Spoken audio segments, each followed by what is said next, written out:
The flashbulbs exploded like tiny supernovas, each one stealing a fragment of her vision. Brigitte stood on the set of her latest film, surrounded by cameras that loved her and men who didn't know her at all. The director shouted something about her posture, about the angle of her chin, about the way the light should catch the curve of her shoulder. She adjusted.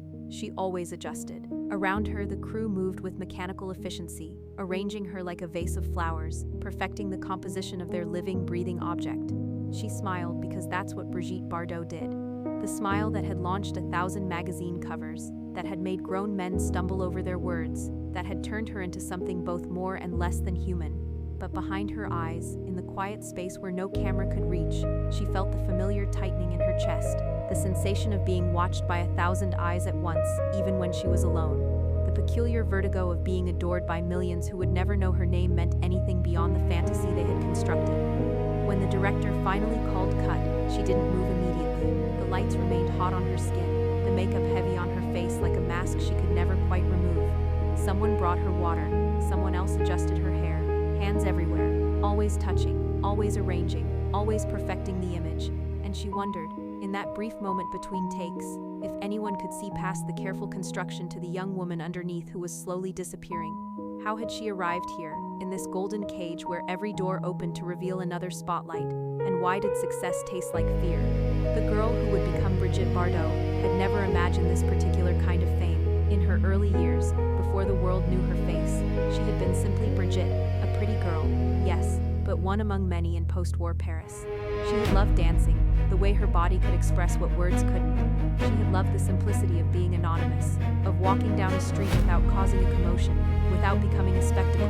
Her entry into modeling came almost accidentally, the way these things often do. A photograph here, a magazine there, her face had a quality the camera adored, something simultaneously innocent and knowing, classical yet modern. The photographers told her she was special, and she believed them because she was young and didn't yet understand what special would cost her. The first time she saw herself on a magazine cover, she had felt a strange disconnect. The girl in the photograph looked like her, but also didn't. The image was polished, perfected, turned into something consumable. People began recognizing her on the street, their eyes lighting up with a particular kind of hunger that made her uncomfortable even as it thrilled her. She was 19, and the world was beginning to whisper her name. The film industry noticed, of course. They always noticed beauty like hers. The early auditions were exercises in patience and humiliation, directors asking her to turn, to pout, to show them her profile. Rarely did anyone ask if she could act. The assumption was clear. Girls who looked like Brigitte didn't need talent. They simply needed to exist on screen, to be looked at, to fulfill a fantasy. But she wanted more than that. She worked with acting coaches, studied the craft, tried to prove she was more than a beautiful face. And for a while it seemed to work. She landed roles. She performed. Critics began to notice that beneath the extraordinary beauty was a real actress trying to emerge. Then came the film that changed everything. The script seemed innocuous enough, but the role required something from her that previous parts hadn't demanded, a raw, uninhibited sensuality that would be captured in ways no mainstream French film had attempted before. Her director was persuasive.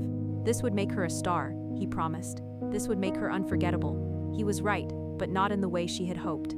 The film's release created a sensation that rippled across continents. Suddenly, Brigitte wasn't just famous, she was a phenomenon. Her face appeared on magazine covers in countries whose languages she didn't speak. Men wrote her letters describing their fantasies in disturbing detail. Women either wanted to be her or despised her for representing an impossible standard. The girl from Paris had become Bibi, an international symbol, a fantasy, a commodity. The attention was overwhelming. Photographers camped outside her apartment. Journalists asked invasive questions about her body, her relationships, her private thoughts. Every outfit she wore was analyzed. Every romantic involvement became public property. Every moment of her life was subject to scrutiny and commentary. At premieres and parties, she floated through crowds of admirers who reached for her like she was a relic to be touched. Men stared with undisguised desire. Women studied her with envy or disdain. Producers and directors circled, each wanting to capture her image for their next project, to bottle her essence and sell it to audiences hungry for beauty and sexuality. The roles that came to her were variations on a theme: the seductress, the temptress, the beautiful woman who drove men to madness. Script after script reduced her to her physical attributes. Directors positioned her like a sculpture, caring more about the aesthetics of her form than the depth of her performance. When she tried to suggest interpretations that would give her characters more complexity, she was often dismissed with patronizing smiles. Brigitte, One director told her, "The audience doesn't come to see you think, they come to see you exist." The words stung because they were true. She could feel it in every interaction, every gaze, every review that spent paragraphs describing her appearance and mere sentences on her actual performance. She had become an object of desire first, and a human being second. The public couldn't get enough. More films, more photo shoots, more appearances. Her schedule became a relentless march of obligations, each one requiring her to perform the role of Brigitte Bardot with increasing precision.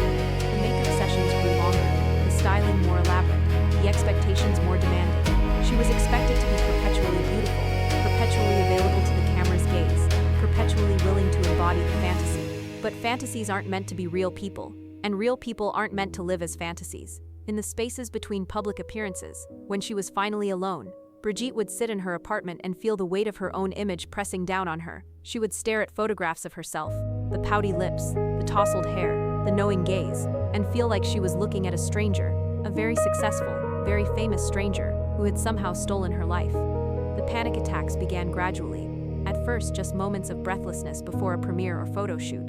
Then they intensified, her heart racing, her vision narrowing, the sensation that the walls were closing in. She learned to hide them, to excuse herself to bathrooms or dressing rooms where she could grip the sink and wait for the terror to pass. No one asked if she was okay, or rather they asked, but they didn't want real answers. They wanted her to smile and say she was fine, to maintain the illusion. The show had to go on, and she was the show. The exhaustion was cumulative. Years of living under constant observation, of being reduced to her appearance, of having every aspect of her private life dissected by strangers. She began to wonder if anyone actually knew her, the real her, beneath the constructed image. Her relationships felt tainted by her fame. Did they love her, or did they love the idea of being with Brigitte Bardot? It became impossible to tell. At night, when sleep wouldn't come, she would stand at her window and look out at Paris. Somewhere in that city were ordinary people living ordinary lives. People who could walk to the market without being mobbed. People whose worth wasn't determined by how they looked in photographs. People who were allowed to age, to change, to be imperfect. She envied them with an intensity that frightened her. The mail brought stacks of letters. Some were sweet declarations of admiration. Others were disturbingly sexual, describing in explicit detail what strangers wanted to do to her body. A few were angry, from women who blamed her for their husbands' wandering eyes, or from men whose fantasies she had somehow failed to fulfill. She stopped reading them. Her assistant sorted them, kept the appropriate ones, discarded the rest. But she knew they existed. She knew that somewhere, people she'd never met were projecting their desires and frustrations onto her image. She had become a screen for the world's fantasies, and there was nowhere to hide from it. In interviews, journalists asked the same questions over and over. About her beauty routine, about her romantic life, about how she maintained her figure. Rarely did anyone ask about her thoughts on art, or politics, or the things that actually interested her. When she tried to steer conversations towards substance, she could see the disappointment in their eyes. They didn't want substance, they wanted the fantasy. One American journalist asked her, with apparent sincerity, "What's it like to be the most beautiful woman in the world?" She had wanted to scream. Instead, she smiled and gave some diplomatic non-answer. But the question haunted her. What was it like? It was like being trapped in a beautiful painting, admired but never truly seen. It was like being a diamond, valuable, yes, but cold and hard, and ultimately just an object for others to possess. The film sets became increasingly difficult. Directors treated her like a prop, positioning her for maximum visual impact without considering her input on character or story. When she expressed frustration, she was labeled difficult, temperamental, unprofessional. The irony wasn't lost on her. She was expected to be perpetually compliant while playing roles that were often rebellious and free-spirited. There were moments when she fought back, times when she refused certain scenes or demanded script changes. But each act of resistance was met with pressure, from producers, from studios, from the machinery of an industry that had invested heavily in the image of Brigitte Bardot and expected a return on that investment. She began to realize that her fame had created a version of herself that existed independently of who she actually was. Brigitte Bardot, the icon, had taken on a life of her own, and that icon had requirements that Brigitte the person was increasingly unwilling to meet. The public saw perfection. They saw a woman who seemed to glide through life effortlessly, blessed with beauty and success. They didn't see the hours of hair and makeup required to maintain the illusion. They didn't see the strict diets, the constant worry about aging, the pressure to remain forever young and desirable in an industry that discarded women the moment their appearance began to fade. They didn't see her crying alone at 3 a.m, overwhelmed by the impossibility of being who everyone expected her to be. She was in her 30s now, still beautiful by any reasonable standard, But the whispers had begun. The way cinematographers adjusted the lighting more carefully, the way makeup artists worked a little harder, the way journalists began asking about her enduring beauty, a phrase that really meant you're getting older and we're watching. The cruelty of it struck her profoundly. She had given the world her youth, her privacy, her peace of mind, and now that youth was fading, the world was preparing to move on to the next beautiful young thing. She would be remembered as an icon. Yes, but icons are frozen in time. They don't get to age, to evolve, to become something different. Brigitte stood before her mirror one evening, studying her reflection with an archaeologist's intensity. The face that looked back was still beautiful, still recognizable as the face that had launched countless fantasies. But she was tired of it, tired of the maintenance, tired of the scrutiny, tired of being valued primarily for features she'd done nothing to earn. She thought about actresses she admired, who had been allowed to grow old gracefully, whose talent mattered more than their appearance. That path seemed closed to her. She had been branded too thoroughly as a sex symbol, and sex symbols weren't permitted to age, not publicly, not without ridicule or pity. Something had to change. She couldn't continue living like this, trapped in an image that felt increasingly like a coffin. The world might not understand. Her agents would certainly object. There would be financial consequences, but she was beginning to realize that no amount of money or fame was worth the slow erosion of herself. The decision, when it finally crystallized, felt both terrifying and liberating. She would step back, not completely, not immediately, but gradually. Fewer films, fewer public appearances, fewer opportunities for the world to consume her image. She would try to reclaim herself. The announcement surprised everyone. Brigitte Bardot, at the height of her fame, was pulling back from cinema. The media responded with confusion and speculation. Was she ill? Was there a scandal? Had she been replaced by a younger actress? None of them understood that she was simply tired. Tired of being a symbol instead of a person. Tired of being desired in ways that felt more like violence than admiration. Tired of living in a spotlight that illuminated everything except her actual self. Her agents tried to dissuade her. There were contracts, they reminded her. Obligations, opportunities that other actresses would kill for. Didn't she understand how rare her position was? Didn't she appreciate what she had? But that was precisely the problem. She did understand. She understood that her position, however enviable it appeared from outside, was fundamentally dehumanizing. She was appreciated for what she represented, not for who she was, and she couldn't live like that anymore.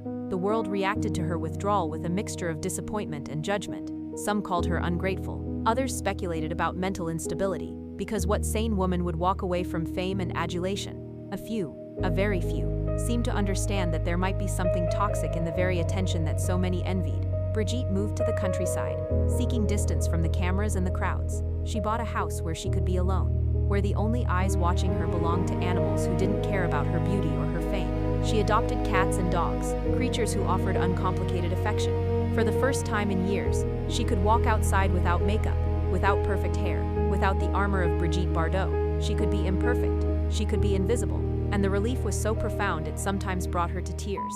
But the world wouldn't let her go completely. Photographers still found her, hiding in bushes to capture candid shots. Tabloids still wrote about her, speculating about her life, her appearance, her mental state. The image she had tried to escape continued to follow her, like a shadow she couldn't outrun. She threw herself into new pursuits. Animal rights activism became her passion, a cause where her celebrity could be useful without requiring her to perform the role of sex symbol. She could advocate, she could use her platform without having to be in all the ways that had exhausted her. People were confused by this transformation. They wanted the glamorous actress, not the activist in practical clothes arguing about animal welfare. Some accused her of seeking attention in a new way.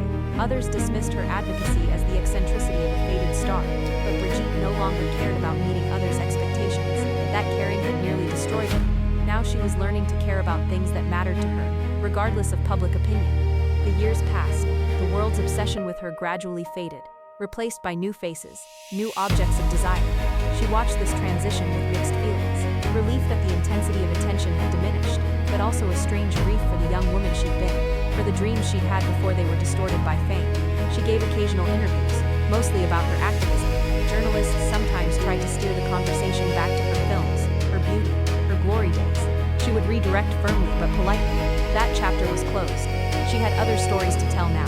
In her 60s, 70s, 80s, she continued to live on her own terms. She was still beautiful in an elegant, aged way that our youth-obsessed culture didn't know how to categorize. She had wrinkles now, gray in her hair, the physical markers of a life fully lived. The world's beauty standards had no space for her aging face. but she had made peace with that. Sometimes, late at night, she would come across old photographs of herself, the young Brigitte staring back from magazine covers, frozen in time, forever 25, forever perfect, forever available to be desired. She would study these images with a complicated mix of emotions: recognition, distance, compassion, regret. That girl had been real once, had wanted simple things: to be loved, to be respected, to matter for more than her appearance. The world had given her fame instead, and fame had been both blessing and curse, gift and prison. She thought about all the women who had come after her, who had been sold the same fantasy, that being desired was the highest achievement, that beauty was the ultimate currency. She hoped some of them had learned faster than she had, that being an object of desire, no matter how universal that desire, was ultimately a diminishment. The world still remembered her, of course. Film scholars analyzed her movies. New generations discovered her image and were captivated by it. She remained in the cultural consciousness, forever young, forever the embodiment of a particular kind of sensuality and beauty. But the real Brigitte, the woman who had lived inside that image and survived it, had found something more valuable than adoration. She had found autonomy, the freedom to be imperfect, to be complex, to be more than a fantasy. On quiet mornings, she would sit in her garden, surrounded by the animals she'd rescued, and feel a contentment that had eluded her during her years of fame. No cameras, no performance, no need to be anything other than herself. The world had desired her, yes, had built a cage of that desire and expected her to live there gratefully, but she had done the unthinkable. She had walked away, not perfectly, not without cost, but she had done it, and in the end, that act of defiance, the refusal to remain trapped, was perhaps the most powerful role she ever played, not for an audience, not for the cameras, but for herself. The girl who had been turned into a symbol had reclaimed her humanity. It had taken decades, had cost her peace and privacy, and the simple pleasures of an ordinary life. But she had survived the thing that had tried to consume her. She was Brigitte, not the fantasy, not the icon, not the projection of a million desires, just Brigitte. And for the first time and longer than she could remember, that was enough.